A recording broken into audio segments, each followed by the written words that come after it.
विरोधात उद्धव ठाकरेंनी राधाकृष्ण विखे पाटील यांच्यावर घणाघाती टीका केली आहे।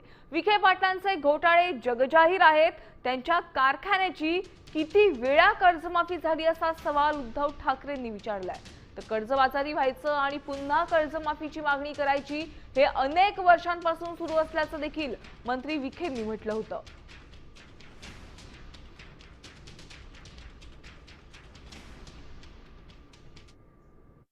सोसायटी काढायची, कर्ज काढायचं, पुन्हा कर्जबाजारी व्हायचं, पुन्हा कर्जमाफीची मागणी करायची।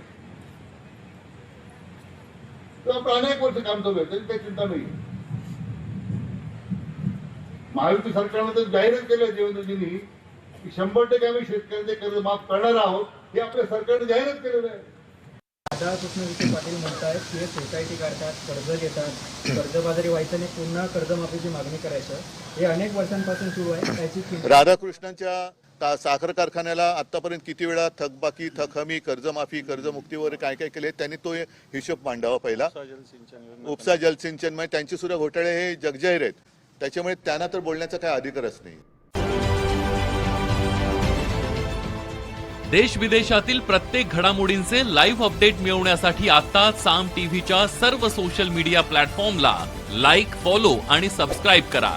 तसंच सर्व नोटिफिकेशनसाठी बेल आयकॉन प्रेस करायला विसरू नका।